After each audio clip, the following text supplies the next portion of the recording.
नमस्कार दोस्तों, कंपटीशन मंत्रा online classes में आपका स्वागत है। आज के वीडियो में हम लोग देखेंगे सीजीएसआई मेंस की तैयारी के लिए पूरी डिटेल्स देखने वाले हैं। कितने कितने नंबर्स का आपका एग्ज़ाम होगा मेंस, कौन से एग्ज़ाम के लिए जो आप अप्लाई किए हैं, जैसे कि सिर्फ सब इंस्पेक्टर के लिए अप्लाई किए हैं, किसमें जो है फिजिकल का नंबर जोड़ेगा, कौन से पोस्ट में जो है फिजिकल का नंबर नहीं जोड़ेगा, आपको क्या क्या करना है और कब तक जो है इसका एग्ज़ाम हो सकता है। लेकिन उससे पहले हम लोग को बहुत ही जानना जरूरी है दोस्तों कि अभी तक हम लोग सोच रहे हैं कि जो मेंस है उसको 20,000 जितने भी पोस्ट है उसका 20 गुना जो है दिलाएंगे। अप्रॉक्स 20,000 हम लोग सोच रहे हैं कि जाएगा। क्या वाकई में 20,000 लोग जो है मेंस एग्ज़ाम दिलाएंगे? तो मेरे ख्याल से नहीं दिलाएंगे। इससे 4-5 हज़ार कम ही रहेगा। क्यों रहेगा उसको ध्यान से समझिएगा। जैसे हमारे पास एक अभ्यर्थी है जो कि सब इंस्पेक्टर की तैयारी कर रहा है, सिर्फ और सिर्फ सब इंस्पेक्टर की जो चौकी वाला है, ठीक है। तो वो तो इसके लिए यदि प्री क्वालिफाई करता है और उसके पास डिग्री है कंप्यूटर की, पीजीडीसीए वगैरह किया है, ठीक है, तो कंप्यूटर और साइबर क्राइम में जो है भी प्रेफरेंस डालें। पहले प्रेफरेंस इसमें डालें क्योंकि ज़्यादा पोस्ट है जो नॉर्मल सब इंस्पेक्टर है, और वही आदमी जो है प्रेफरेंस डाला है कंप्यूटर और साइबर क्राइम में। तो यदि वो क्वालिफाई करता है प्री, तो वो तो क्वालिफाई इसके लिए भी हो रहा है कंप्यूटर और साइबर क्राइम के लिए, क्योंकि वो प्रेफरेंस दिया है, ठीक है।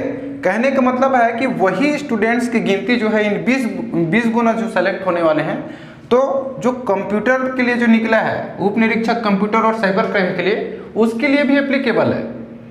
यानी कि इसका जो काउंट है, जितना भी पोस्ट है इसका टोटल, उसका 20 गुना में वही अभ्यर्थी भी शामिल होगा, ठीक है। तो यहाँ पे पोस्टों की संख्या कम हो जाएगी, ज़्यादा जो प्रेफरेंस दिए हैं उसके कारण।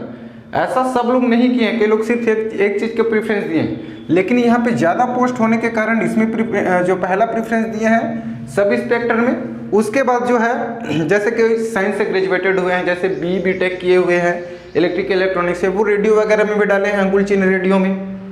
अब वो पहला प्रेफरेंस यहाँ पे दिए हैं, लेकिन इसका जितना भी पोस्ट है उसका 20 गुना में वो अभ्यर्थी भी तो शामिल रहेगा, क्योंकि उन्होंने प्रेफरेंस डाला है।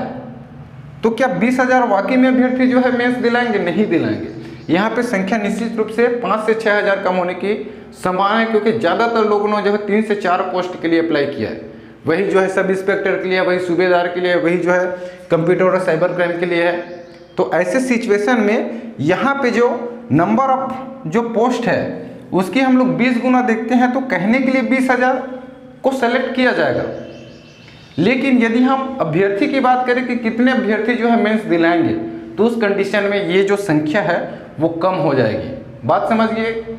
ये जो है लगभग अप्रॉक्स मान के चलो, क्योंकि सबको पता तो थोड़ी ना कौन कौन कितने प्रेफरेंस दिए हैं। 14,000 के आसपास यहाँ पे 5-6 हज़ार जो है कम हो जाएंगे इसी चक्कर में। 20,000 का सेलेक्ट नहीं होगा मेंस, 20,000 लोग नहीं दिलाएंगे, देख लेना, ये कम ही रहेगा, ठीक है। पहले मैंने भी वीडियो बनाया था तो यही बोला था, लेकिन ध्यान से आप यदि सोचते हैं तो वहाँ पे जो है वो कैंडिडेट जो कि सिर्फ सब इंस्पेक्टर के लिए जो है पहला प्रेफरेंस दिया है और कंप्यूटर साइबर क्राइम के लिए दिया है, तो वो तो इसके लिए भी एप्लीकेबल है ना, ठीक है। तो इस तरीके से जो है संख्या घट जाएगी, हमारा कॉम्पिटिशन थोड़ा सा बढ़ जाएगा, ठीक है। तो 14,000 अप्रॉक्स मान के चल रहे हैं जो यहाँ पे मेंस दिलाएंगे। अब ऐसा सिचुएशन जो है रेलवे में एक बार और हुआ था। जो रेलवे का एग्जाम हुआ था वहाँ पे 2 एग्जाम था, फेज 1 फेज 2, जिसके लिए बहुत हंगामा हुआ था। यदि आप दिलाए होंगे तो आपको पता होगा। वहाँ पे बोला गया था 15 गुना को जो है चयन किया जाएगा अगले एग्जाम के लिए, अगले चरण के लिए। लेकिन वहाँ पे 9 गुना अभ्यर्थी जो है सेलेक्ट किया गया था। क्यों? क्योंकि वहाँ पे जो अलग अलग कैटेगरी के पोस्ट थे उन्हीं में जो है उसका काउंट हो गया था। एक ही व्यक्ति का 3-4 पोस्ट के लिए जो है काउंट हो गया था। तो कहने के लिए 15 गुना था, लेकिन सेलेक्ट जो हुए थे दूसरे चरण के लिए वो 9 गुना हुए थे। वही हाल हमारे सीजीएसआई एग्जाम में होने वाला है, इस पर ध्यान से विचार कीजिएगा, ठीक है। तो ये तो पहला चीज हम लोग समझ गया। अब दूसरा चीज बात करते हैं दोस्तों क्वेश्चंस के लेवल के बारे में। तो क्वेश्चंस के लेवल जो है बहुत ही हाई था। अभी हमारे भिलाई में एक रिपोर्टर है, पत्रकार, उन्होंने जो है जब एग्जाम हो रहा था अभ्यर्थी बाहर निकल रहे थे तो उनसे सवाल किया, तो उसमें से ज़्यादातर अभ्यर्थी जो है इसको सरल बता रहे थे, जबकि ये सरल बिल्कुल भी नहीं है। हम यहाँ पे 40 और 60 का रेशियो भी नहीं निकाल पा रहे हैं कि 40 क्वेश्चन सरल हो गया, 60 जो है क्वेश्चन कठिन था। क्योंकि यदि वाकई में 40 सरल होता तो कम से कम मान के चलिए आप यहाँ पे 36-37 सही करते, 2-3 गलत हो जाता। तो 36-37 सही करते और 60 को तुक्का मारते, 15-20 जो है आपका सही होने का चांस रहता, 15 क्वेश्चन तो भी आप अच्छा खासा यहाँ पे स्कोर कर सकते थे, तो वो भी स्थिति नहीं है यहाँ पे। ठीक है, पेपर का जो लेवल है वो दो कारणों से, पहला तो हमारा जो आदत है डिस्क्रिप्टिव नहीं पढ़ते हम लोग। ठीक है, डिस्क्रिप्टिव पढ़ने का आदत जिनका है उनसे जो है आसानी से जो है क्वेश्चंस को गेसिंग करते बना। जो लोग 3-4 साल से तैयारी करें उनके भी पसीने छूट गए हैं यहाँ पे। ठीक है, ऐसा बात नहीं है कि वो उनसे भी बन गया है, जो 3-4 साल सीनियर हैं उनसे बन गया, ऐसा नहीं है। क्वेश्चन बहुत हाई था। जो लोग डिस्क्रिप्टिव पढ़ते हैं, CGPSC की तैयारी कर रहे हैं, उनके लिए जो आंसर था उसको गेसिंग करते बना। जो लोग सिर्फ MCQ पढ़ के गए हैं उनसे ये थोड़ा सा मुश्किल था, क्योंकि यहाँ पे विचार करना पड़ रहा था। कई क्वेश्चंस ऐसे थे जहाँ पे विचार करना पड़ रहा था। ठीक है, तो डिस्क्रिप्टिव टाइप पढ़ने का आदत अभी से डाल लीजिएगा, ताकि आपको मेंस में प्रॉब्लम ना जाए। मेंस में भी कठिन आ सकता है, और मेरे को अंदाजा हो गया था, मैंने वीडियो भी बनाया था, यदि कठिन आ गया तो तुक्का मारे कैसे मारे एलिमिनेट करके। ठीक है, तो आप देखे ही होंगे। दूसरा जो था, मेरे को ऐसा लगता है, अपना ओपिनियन दे रहा हूँ, कि जो प्री का जो पेपर था उसको, जो पहले क्या पोस्टपोन हुआ था 6 नवंबर को SI का एग्जाम होने वाला था 6 नवंबर को। ठीक है, 6 नवंबर को होने वाला था, तो उसके अकॉर्डिंग जो है सेलेक्ट कर लिया गया था पेपर को, और उसके पहले ही किया होगा 1-2 हफ्ता पहले, यानी 10-15 दिन पहले ही उसको प्रिंट निकाला गया होगा। तो वहाँ पे क्या था, जो पुराना पेपर था जो 6 नवंबर को होने वाला था और प्रिंट हो गया था, उसी पेपर को हमको अभी थमा दिया गया है।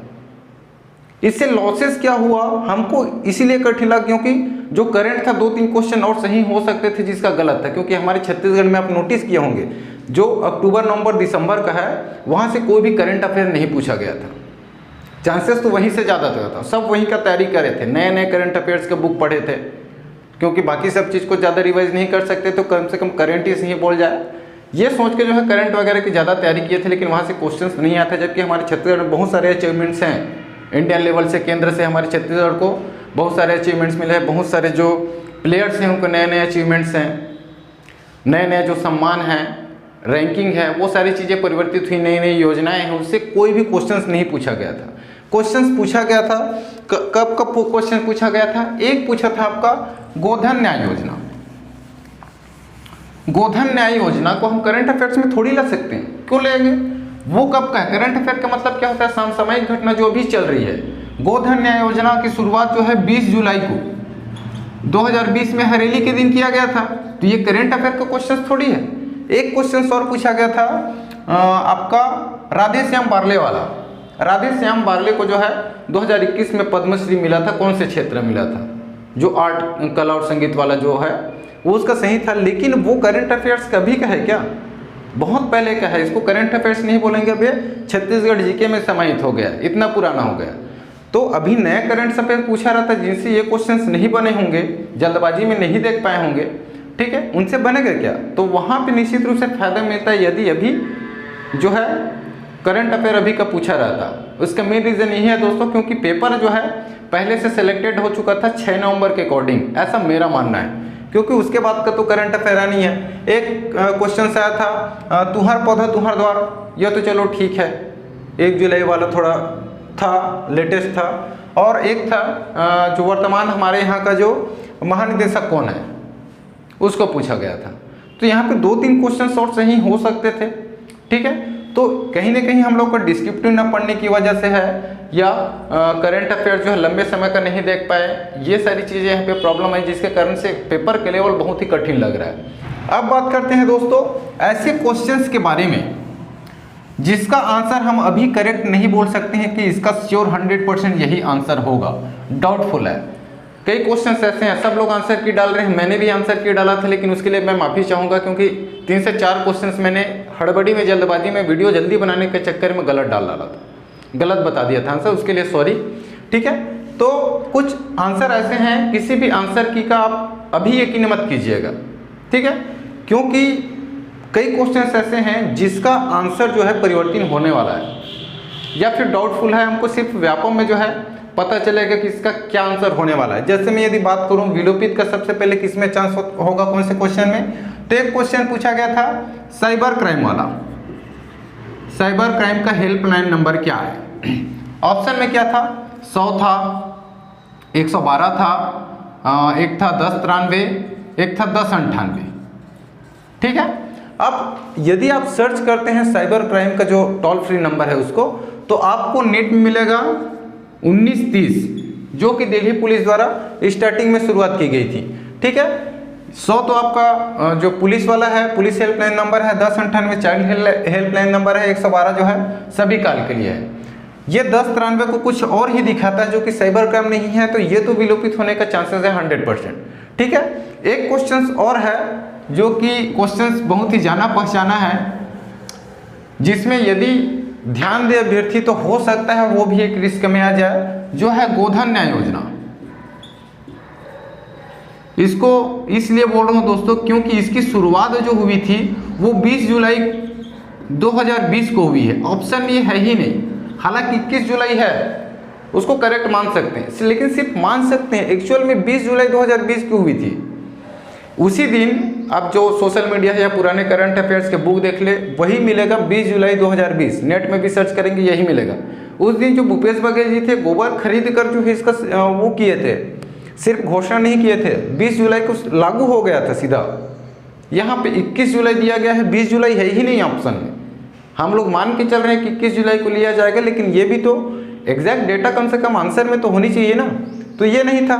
ठीक है, इसके अलावा एक क्वेश्चन ऐसे हैं, ऐसे क्वेश्चंस की बात करते हैं जो कि डाउटफुल है, जिसका आंसर हम श्योर अभी नहीं बोल सकते हैं। ठीक है, उसमें से जो पहला क्वेश्चन है वो है आपका त्रिरत्न वाला। कोई कितना भी बोले इसका सही आंसर अभी क्या लेगा व्यापम, वो किसी को भी नहीं पता है। यदि हम बुक के अकॉर्डिंग चलते हैं तो आप पढ़ते हैं तो त्रिरत्न जो है सिर्फ और सिर्फ जैन धर्म में है। सम्यक ज्ञान, सम्यक चरित्र, ये सारी चीजें जो पढ़े हैं वो आपका सम्यक आचरण, ये त्रिरत्न है जो कि जैन धर्म में है। बुद्ध धर्म में वो त्रिरत्न नहीं है, वो त्रिपिटक है। इसको कई लोग सोच रहे हैं कि दोनों सी होगा। अब ट्रेजेडी की बात यह है कि पीएससी में क्वेश्चन रिपीट किया गया था, पूछा गया था, वहां पे जो सी ऑप्शन दिया गया है बुद्ध और जैन धर्म दोनों में, वो नहीं था। वहां पे जैन धर्म था, बुद्ध धर्म था, और उसको विलोपित किया गया है बाकायदा पीएससी द्वारा। यानी हम सीजीपीएससी के अकॉर्डिंग चलें तो उसका आंसर सी होना चाहिए, बुद्ध धर्म और जैन धर्म। लेकिन यदि हम बुक के अकॉर्डिंग चलते हैं, जो हम पढ़ते हैं, चाहे हिस्ट्री में पढ़े, जिधर भी पढ़े होंगे, तो आपको त्रिरत्न सिर्फ और सिर्फ जैन धर्म में दिखाई देगा। इसका आंसर जैन धर्म ही होना चाहिए त्रिरत्न का।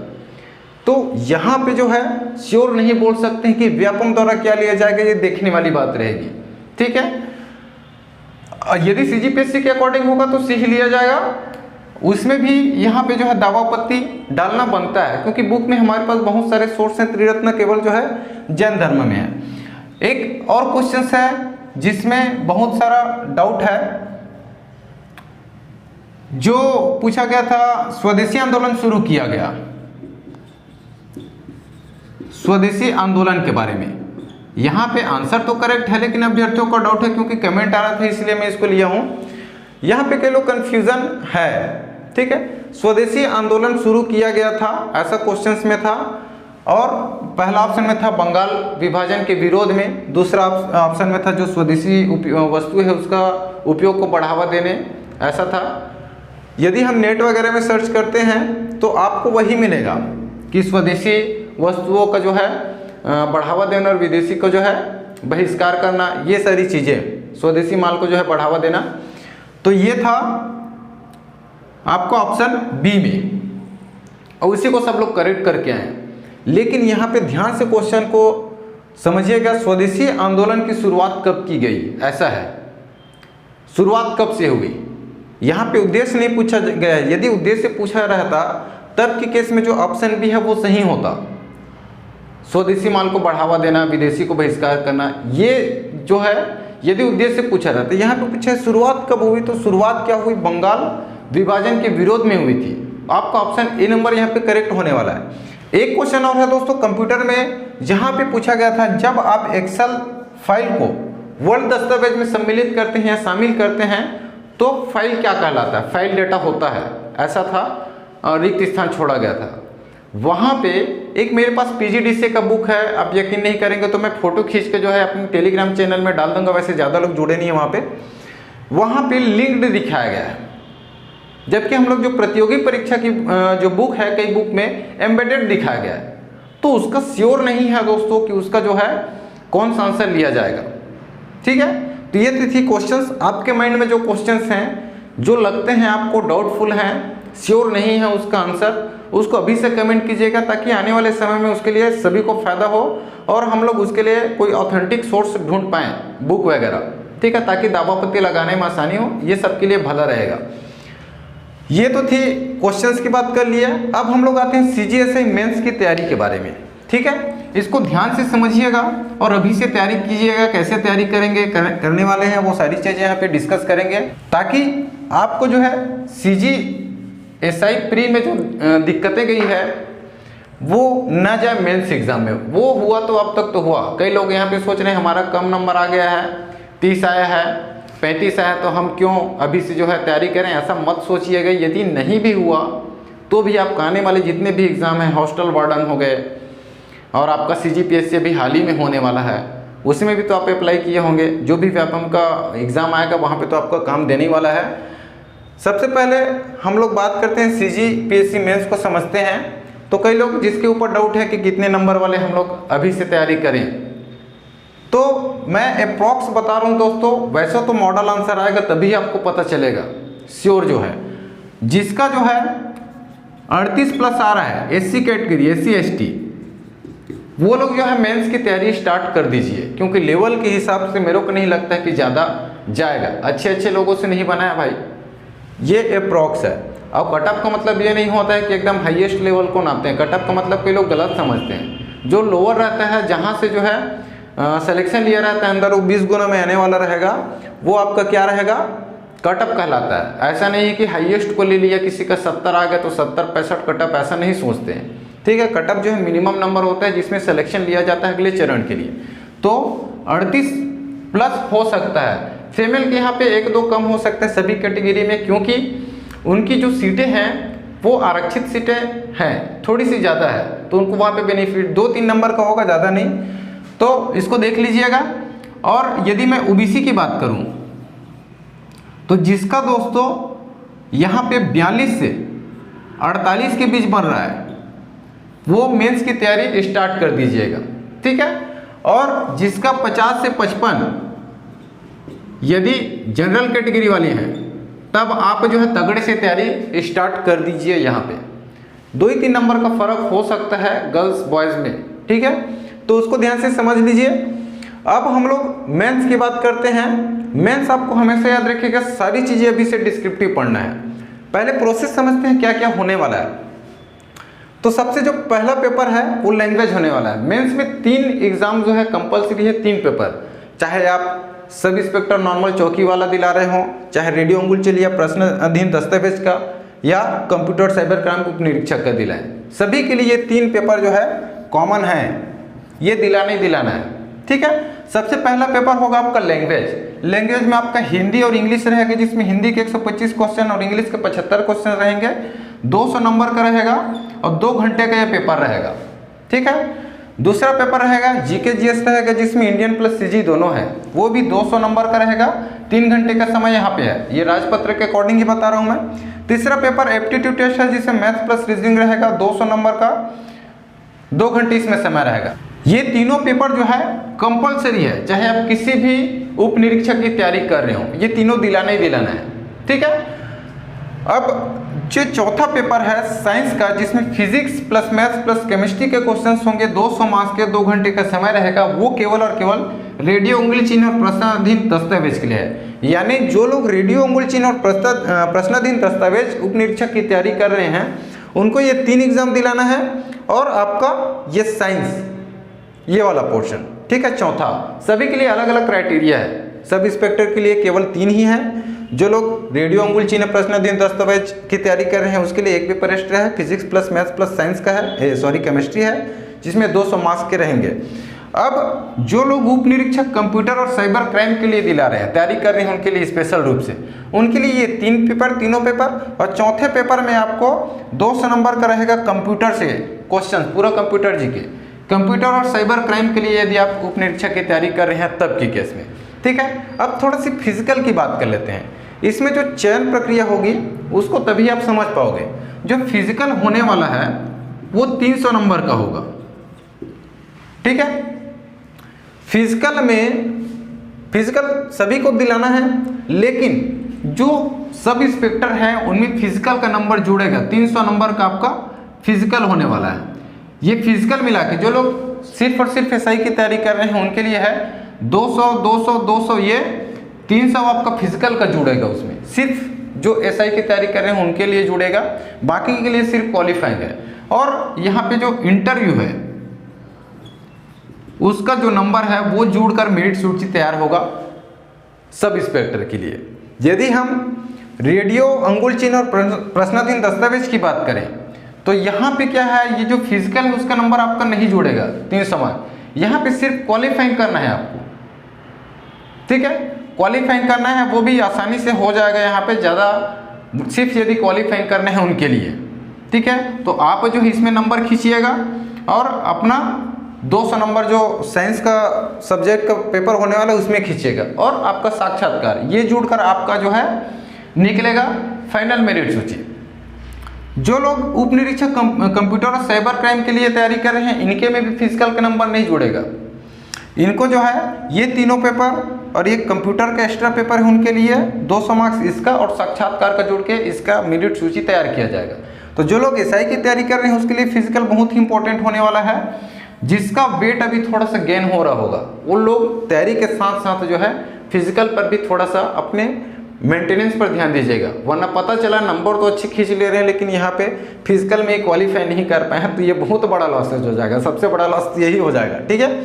तो यहाँ पे थोड़ा सा ध्यान देंगे। शारीरिक जो फिजिकल है इवेंट वहाँ पे भी थोड़ा सक्रिय रहिएगा, ज़्यादा नहीं तो अभी तो पढ़ाई में ज़्यादा दीजिए, लेकिन थोड़ा सा शारीरिक एक्सरसाइज करते रहेगा। अब हम बात करते हैं हमारे पास कब तक का समय है मेंस के लिए। तो मेरे को लगता है कि अभी जो मुद्दा चल रहा है, देखो आरक्षण का मुद्दा चल रहा है, फाइनल जो डिसीजन है 22-23 मार्च को होने वाला है। जो भी स्थिति होगा, चाहे नहीं बढ़ पाया तो 50% आरक्षण होगा, और मेरे को लगता है 50% आरक्षण ही होगा, क्योंकि जो हाई कोर्ट की वैकेंसी निकली थी वहाँ पे शुद्धि पत्र जारी किया गया। 3 वैकेंसी निकल चुकी है, 2 सभी जो है सीधी भर्ती हैं, वहाँ पे 50% जो है क्लियर कर दिया गया। एक है डिस्ट्रिक्ट कोर्ट मुंगेली में, एक डिस्ट्रिक्ट कोर्ट सरगुजा अंबिकापुर में, एक डिस्ट्रिक्ट कोर्ट यहाँ का शुद्धि पत्र बिलासपुर हाई कोर्ट का निकला है। वहाँ सभी में जो है 50% आरक्षण के आधार पर ही सीधी भर्ती निकाला है, ठीक है। तो फाइनल जो है 22-23 मार्च को क्लियर हो जाएगा, यानी हमारे पास अभी समय कब का है, 22-23 मार्च को यदि क्लियर होती है तो भी जरूरी नहीं है कि तुरंत जो है डेट डिसाइड कर दिया जाएगा, 1 महीने का समय लगेगा। यानी हमारे पास मान के चलते हैं 3 महीने, 3 महीने का समय ये हम मान के चल रहे हैं अभी, क्योंकि हो सकता है ये भर्ती जो है बहुत ही जल्दी कंप्लीट हो, क्योंकि बहुत ज़्यादा टाइम हो गए, पिछले गवर्नमेंट का है, अभी जो है ख़त्म होने वाली है गवर्नमेंट, जो सरकार है फिर से चुनाव होने वाला है, तो बहुत ज़्यादा प्रेशर में रहेंगे इस एग्ज़ाम के लिए खासकर। तो कोशिश करेंगे इसको कैसे भी करके निपटाने की। ये मत समझिए कि ये लंबा चरण है, इसमें हम भी यही सोचते थे पहले, लेकिन बहुत ज़्यादा तत्परता हो रहा है। व्यापम हाल ही में अभी कितने लोग अटेंड किए हैं, जो संभाग वाइज है वो भी इतना जारी कर दिया है, वैसे तो जनरली करता नहीं है, सिर्फ न्यूज़पेपर में देखने को मिलता है। तो यहाँ पे तत्परता दिखाई दे रही है, बहुत जल्दी हो सकती है, 3 महीने का समय है, उसके अकॉर्डिंग आप कैसे तैयारी कर सकते हैं। तो जो लैंग्वेज का पेपर है यहाँ पे हिंदी और इंग्लिश है दोस्तों। हिंदी में यदि आप देखते हैं तो मेन टॉपिक जो है आपका 19 से 20 टॉपिक है। एक दिन भी यदि 3-3 घंटे आप देते हैं समय, जैसे आप किसी दिन संधि पढ़े तो पूरा संधि पढ़िए, समास पढ़े तो पूरा समास, पूरा डीपली पढ़िए उसको, उसके बारे में हर एक चीज़ पढ़िए, तो आसानी से आप 1 महीने में हिंदी और इंग्लिश कवर कर सकते हैं मेरे ख्याल से। और ये सही टाइम है, जब 10-11 दिन में आप पूरा पेज पलटा सकते हैं तो क्यों नहीं कर सकते हैं, ठीक है। तो 3 से 4 घंटे ही दीजिए, 4-4.5 घंटा, क्योंकि पहले से आप पढ़ चुके हैं, ठीक है, ज़्यादा दिक्कत नहीं जाएगी, बस उसको और डीपली जाके पढ़ने की ज़रूरत है, चिंतन करके, ठीक है। तो यहाँ पे 30 दिन यदि मान के चलें तो पहला जो लैंग्वेज है आराम से तैयारी हो जाएगा, ठीक है। जीके जीएस की बात करें, जो इंडियन सीजी है, ज़्यादा पोर्शन आप सीजी को जो है पढ़ चुके होंगे अभी से, इंडियन को ज़्यादा फोकस कीजिए इस बार, यदि आपका सीजी अच्छा है तो। यदि आपका इंडियन अच्छा है तो सीजी को इस बार फोकस कीजिए, दोनों को कंबाइन करके चलना है। इसमें भी यदि 30 दिन का समय लेते हैं तो एक अच्छी खासी समय निकल के हमारे पास आ रही है। यदि हम एप्टीट्यूड टेस्ट की बात करें, मैथ्स प्लस रीजनिंग है, मैथ्स में 18 टॉपिक गिने चुने, यदि हर टॉपिक आप कवर करना चाहते हैं तो। रीजनिंग में भी थोड़ा सा ज़्यादा है, यदि हम सन्निहित आकृति पहचान ये सब चीज़ें वर्बल नॉन वर्बल दोनों के एक साथ जोड़ देता हूँ, आपको सब चीज़ें पढ़ लेनी है एक एक दिन में। जो रीजनिंग है कई सरल टॉपिक है, तो क्या कीजिए एक दिन में 2 टॉपिक देख लीजिए, 3 टॉपिक देख लीजिए, आसानी से कवर हो जाएगा, ये भी एक महीने में आपका। तो हमारे पास 90 दिन का समय है, वो टारगेट तो पूरा हो जाएगा। जैसी डेट आता है जो भी पढ़े हैं आप उसको क्या करेंगे, रिवाइज करना स्टार्ट कर देंगे, तब जाके आपको जो है अच्छे से एग्जाम निकल सकता है। वरना हड़बड़ी ऐसी ही होगी जैसे कि प्री एग्जाम में हमारा हुआ है, अच्छे लोग जो है यहाँ पे फिसड्डी हो गए हैं। ठीक है, एवरेज अभी तक मैंने नहीं सुना भाई 70 से 75 जो है अच्छा खासा भी बन रहा है अभी एक्सपेक्टेड मॉडल आंसर की के हिसाब से। ठीक है, एवरेज ये है 45 प्लस है, 50 प्लस है, 55 तक है, 60 तक है, इतने मैं सुना हूँ अभी तक। ठीक है, अब बात करते हैं जो साइंस और कंप्यूटर है। जो लोग रेडियो अंगुल चिन्ह और प्रश्नाधीन दस्तावेज के लिए ज़्यादा फोकस कर रहे हैं उनको क्या करने की जरूरत है, उसी में समय निकालने की जरूरत है 3 महीने के अंदर। ये तो करेंगे ही आप, इसके लिए 1-1, 1.5 घंटे समय दीजिए। कंप्यूटर वाले के लिए स्पेशल ज़्यादा लगेगा नहीं, क्योंकि इसका जो है पहले से आप पढ़े हैं, उसी फील्ड में आपका PGD से भी हुआ होगा, इसके लिए अप्लाई किए हैं तो बहुत सारा नॉलेज तो होगा ही होगा। तो इसको भी ज़्यादा समय देने की जरूरत नहीं है, उसी बीच में आप कवर कर सकते हैं। तो 3 महीने का समय है, जैसी डेट आ जाएगी फिर आप रिवाइज कीजिएगा, वो ज़्यादा बेटर रहेगा आपके लिए। ठीक है, इसके अलावा और कुछ आपके मन में डाउट है दोस्तों तो कमेंट जरूर कर सकते हैं, रिप्लाई देने की कोशिश करूंगा। जो मेरे को पता रहेगी नॉलेज जरूर शेयर करूंगा। मेरे द्वारा दी गई जानकारी अच्छी लगी हो, चैनल पे नए हैं तो जरूर सब्सक्राइब कर लीजिएगा। वीडियो पे अंत तक बने रहने के लिए आप सभी का धन्यवाद।